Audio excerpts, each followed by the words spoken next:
जय हिंद दोस्तों, मेरा नाम है राकेश।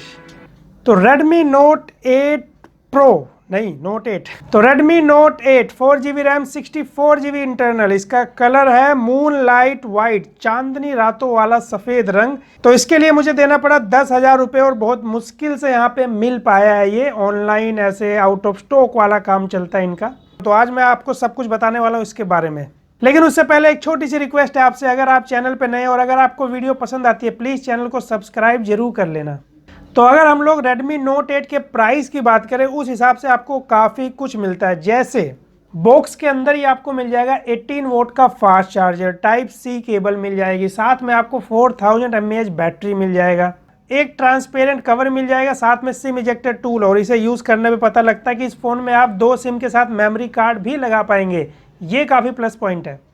तो इस फ़ोन को जैसे ही रैपर से बाहर निकाला जाता है, सबसे पहले ध्यान जाता है इस फ़ोन के बैक लुक पे। और बैक लुक के बारे में अगर मैं सीधा सा कहूँ एक वर्ड में, किलर। अभी मैं किलर क्यों कह रहा हूँ, ये ज़बरदस्ती तारीफ करने वाली बात नहीं है। ये जो इस प्राइस के हिसाब से इसमें बैक लुक दे रखा है, ये कहीं से 10,000 से नहीं, ऐसे थोड़ा 10,000 से महंगे वाला फ़ोन लगता है। मैंने 1-2 लोगों को दिखाया, उनका भी मानना यही है। तो बैक में आपको ऐसे ग्लास मिल जाता है, गोरिल्ला ग्लास 5 की प्रोटेक्शन, फ्रंट और बैक दोनों में ही आपको गोरिल्ला ग्लास 5 का प्रोटेक्शन मिल जाएगा। प्रोसेसर यहाँ पे मिल जाता है स्नैपड्रैगन का 665। तो ये प्रोसेसर भी अच्छा मिल जाता है, लेकिन इस प्रोसेसर के बारे में इतना ही कहूँगा। ऐसे कई लोग कहते हैं ना 660 से बेटर है, तो ऑन पेपर बेटर हो सकता है, बट ऐसे 660 से मुझे बेटर नहीं लगता परफॉर्मेंस वाइज। तो आप 660 जैसा ही मान सकते हैं, यानी कि अगर आपके फ़ोन में 660 प्रोसेसर है तो उससे बेटर परफॉर्मेंस ये नहीं दे पाएगा ये वाला प्रोसेसर, ये बात कन्फर्म है। और इस प्रोसेसर के साथ आप गेमिंग कर सकते हैं। पबजी अगर आप खेलते हैं तो आपको HD का ऑप्शन नहीं मिलेगा, आपको मिलेगा बैलेंस सेटिंग का। तो यहाँ तक आप लोग इसको ऐसे खेल सकते हैं। बहुत अच्छा एक्सपीरियंस नहीं मिलेगा, बहुत बुरा एक्सपीरियंस भी नहीं मिलेगा। मतलब गेमिंग प्रोसेसर स्पेशली नहीं है। अगर आपका बजट है, आप पैसा ज़्यादा लगा सकते हैं, तो आप Vivo के Z1 Pro पे जा सकते हैं, लेकिन वो 13,000 रुपये का, 3,000 रुपये महंगा है। ये मैंने उनके लिए बताया जो गेमिंग पसंद करते हैं, बाकियों के लिए नहीं। लेकिन बात वही आती है, पैसा कौन लगाएगा। तो इस प्राइस में आपको गेमिंग भी अच्छी मिल जाएगी। और साथ में इसमें ऐसे काफ़ी कुछ दिया हुआ है। Android 9 Pie मिलता है, MIUI 11 का अपडेट जल्द मिल जाएगा, अभी 10 पे रन कर रहा है, तो ये जल्दी मिल जाएगा। बाकी एड्स वगैरह के बारे में कहूँ तो आपको एकदम मस्त भर भर के देखने को मिलती है। ऐसे कैमरा यूज़ करते हुए जैसे वीडियो रिकॉर्डिंग करते हैं उसको हम लोग रोकते हैं तो भी ऐड देखने को मिलती है, मतलब वीडियो प्ले करते टाइम। तो आप इसको डिसेबल कर सकते हैं, कुछ सेटिंग वगैरह आती हैं, ऐसे काफ़ी सारी वीडियो मिल जाएंगी आपको यूट्यूब पर, तो आप उनको मैनेज करके थोड़ा बहुत मिनिमाइज़ का काफ़ी मिनिमाइज़ कर सकते हैं। IR ब्लास्टर का ऑप्शन मिल जाता है अगर AC वगैरह कंट्रोल करना हो तो। साथ में आपको मिल जाता है FM का सपोर्ट, फिजिकल फिंगरप्रिंट स्कैनर मिल जाता है। शुरू में थोड़ा सा अजीब लग सकता है, बट 1-2 दिन में आदत लग जाएगी, क्योंकि एकदम प्लेन दे रखा है, ऐसे ज़्यादा यहाँ ऐसे गड्ढा नहीं कर रखा है यहाँ पे, तो कोई दिक्कत वाली बात नहीं है, काम भी अच्छा करता है। बाकी मस्त आपको फेस अनलॉक का ऑप्शन मिल जाएगा। वैसे मस्त क्या, सब में ही मिलता है। बाकी अगर आप इस फ़ोन को ऐसे उठाते हैं तो स्क्रीन ऐसे ऑन हो जाती है, तो अगर आपने फेस अनलॉक सेट किया हुआ है तो ये अनलॉक हो जाएगा। डबल टैप करके आप स्क्रीन को क्या कर सकते हैं, ऐसे सोई हुई स्क्रीन को जगा सकते हैं। तो कुछ इस तरीके से ये काम करता है। डिस्प्ले तो रही गया बताना, इसमें आपको 6.3 इंचज़ का FHD यानी कि फुल HD डिस्प्ले मिल जाता है, जिसकी जो आपको क्वालिटी है वो अच्छी मिल जाती है। डे लाइट में थोड़ी सी दिक्कत देखने को मिल सकती है, बाकी प्राइस भी देखना है हमको। और सार वैल्यू थोड़ा सा इसमें मुझे रिवर्स कंडीशन में लगा। रिवर्स कंडीशन मतलब क्या है, यहाँ पे हेड के लिए आपको मिलता है 0.2, बॉडी के लिए मिलता है 1.0। नॉर्मली मैंने देखा है हेड के लिए ज़्यादा होता है, बॉडी के लिए कम, ज़्यादातर फ़ोनों में। तो कुछ ऐसा मिल जाता है, ये भी मैंने आपको बता दिया। सॉफ्टवेयर से चेक करने पे वाइड वाइन L1 का सपोर्ट भी दिखाता है ये। और LED नोटिफिकेशन का ऑप्शन मिल जाता है, अगर आपके पास कोई फ़ोन आता है, मैसेज आता है, तो आपको पता चल जाएगा, तो ये भी काम का है। और कैमरे की बात करें तो इसमें आपको जितनी जगह मिली सारे कैमरे लगा दिए। कहने का मतलब 4 कैमरे मिलते हैं। 48 मेगापिक्सल का मेन कैमरा, जो सोनी का नहीं सैमसंग का GM1 सेंसर है, अभी इसकी क्वालिटी के बारे में बात करेंगे।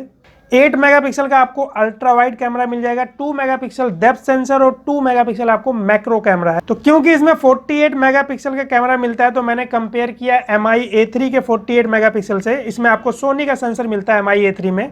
तो इन फोटोज़ को देख के क्लियर लगता है कि Redmi Note 8 का कैमरा कहीं से पीछे नहीं है, ज़्यादातर मतलब अच्छा परफॉर्म कर रहा है MI A3 के कंपैरिजन में। उससे बेकार तो बिल्कुल नहीं कह सकते। बाकी मैं कोशिश करूंगा एक डिटेल कैमरा कंपैरिजन की, आप लोग कमेंट करके मुझे जरूर बताना। साथ में कुछ और सैंपल आपको दिखा दे रहा हूँ Note 8 का, डे लाइट, लो लाइट। तो ये आप देख सकते हैं किस तरीके से परफॉर्म करता है। अल्ट्रा वाइड एंगल फोटो भी आपके सामने है, तो यहाँ से आपको आइडिया लग जाएगा। कैमरा प्राइस के हिसाब से अगर आप देखेंगे काफ़ी अच्छा परफॉर्म कर रहा है। बाकी आपको काफ़ी सारे फीचर्स मिल जाते हैं, जैसे नाइट मोड का ऑप्शन मिल जाएगा आपको, उसके बाद आप स्लो मोशन वीडियो रिकॉर्ड कर सकते हैं 120 240 FPS पे, और साथ में आप अल्ट्रा वाइड एंगल से फोटोज भी क्लिक कर सकते हैं और वीडियो भी रिकॉर्ड कर पाएंगे। और वीडियो की बात करें तो आप 4K वीडियो रिकॉर्ड कर सकते हैं 1080 पे, 720 वीडियो रिकॉर्ड कर सकते हैं, मतलब ये तीनों क्वालिटी की वीडियो, लेकिन 30 FPS पे। और कैमरे से याद आया, आप लोग जानते हैं मैं थोड़ा सा ऐसे जब फ़ोन नया नया आता है तभी से उसका मैं टेस्ट करना शुरू कर देता हूं। तो जब मैं इसको यूज़ करके देख रहा था तो मुझे इसमें ना कैमरा लैग प्रॉब्लम देखने को मिला। और मुझे कब पता लगा, जब मैंने लो लाइट में वीडियो रिकॉर्ड किया था तब भी मुझे पहले देखने को मिला, डे लाइट में जब मैंने चेक किया तो भी ये देखने को मिला। फिर एक और वीडियो आप देख सकते हैं डे लाइट में, यहाँ भी आपको थोड़ा सा लैग प्रॉब्लम देखने को मिल सकता है। यहाँ पे आपको क्लियर दिखाई दे रहा होगा, बट हाँ इतना ही कहूँगा कि जैसे हीटिंग वगैरह प्रॉब्लम देखने को नहीं मिला, ओवर हीटिंग जैसे होता है चाहे गेमिंग हो, ऐसे ज़्यादा दिक्कत देखने को नहीं मिली, थोड़ा सा लैग देखने को मिलेगा। तो यानी कि अगर आप ऐसे वीडियो ज़्यादा रिकॉर्ड करते हैं तो आपको इसे लेने से पहले एक बार सोच लेना चाहिए। बाकी मैं उम्मीद करता हूँ कि रेडमी जल्द से जल्द इस प्रॉब्लम को सोल्व कर दे, क्योंकि अच्छा खासा फ़ोन अच्छे खासे प्राइस के साथ आता है, सब कुछ दे रखा, तो ये सॉल्व हो जाना चाहिए। अभी ये मुझे नहीं पता कि इसी यूनिट में है कि सबके साथ है, क्योंकि किसी ने इसके बारे में बात नहीं किया और इसको मैंने तसल्ली से टेस्ट किया तो मुझे देखने को मिला। तो हो सकता है ये इसी में हो, या अगर आप यूज़ कर रहे हैं तो आप मुझे कमेंट करके ज़रूर बताना, ताकि बाकी लोग जो वीडियो देखते हैं उनको पता लगना ज़्यादा ज़रूरी है। बाकी आपको 13 मेगापिक्सल की यहाँ पे क्या मिल जाती है, सेल्फी मिल जाती है, जो यहाँ पे आप सैंपल देख सकते हैं। तो ये भी आपका डिसेंट परफॉर्म कर रहा है। स्पीकर की बात करें तो ये भी क्या एवरेज है, डिसेंट है, मतलब ज़्यादा ऐसे कम आवाज़ भी नहीं कह सकते, बहुत ज़्यादा भी नहीं है। तो प्राइस के हिसाब से आपको साउंड आउटपुट भी अच्छा मिल जाता है, इस बजट में जितने फ़ोन आते हैं उनसे बेकार नहीं है। तो फाइनल पूछे क्या ये फ़ोन खरीदने लायक है, तो यहाँ पे 10,000 में जो कुछ दे रखा है काफ़ी कुछ दे रखा है। अगर एक आप ऐसा फ़ोन चाहते हैं जिसमें 10,000 रुपये देने पे सब कुछ मिल जाए, तो इस फ़ोन में लगभग सब कुछ मिल जाता है। हाँ डिसेंट सा फ़ोन है, मतलब सब कुछ मिक्सिंग करके आपके पास एक फ़ोन निकल के आता है। लेकिन अगर आप किसी स्पेशल पर्पज़ के लिए फ़ोन ले रहे हैं जैसे कि गेमिंग, तो गेमिंग के लिए ये फ़ोन नहीं है आपके लिए। आप दूसरे फ़ोन की तरफ जा सकते हैं, लेकिन पैसा आपको ज़्यादा लगाना पड़ेगा, तो वो आपको सोचना है। तो ये था Redmi Note 8, जो जैसा था मैंने आपको सब कुछ बता दिया, ताकि आप डिसाइड कर सकें आप इस फोन को लेना चाहते हैं कि नहीं। आपको कैसी लगी वीडियो मुझे कमेंट करके जरूर बताना। वीडियो पसंद आए लाइक कर देना, शेयर कर देना। नए हैं चैनल पे प्लीज़ चैनल को सब्सक्राइब कर लेना। फिर मिलते हैं दोस्तों अगली वीडियो, तब तक के लिए गुड बाय।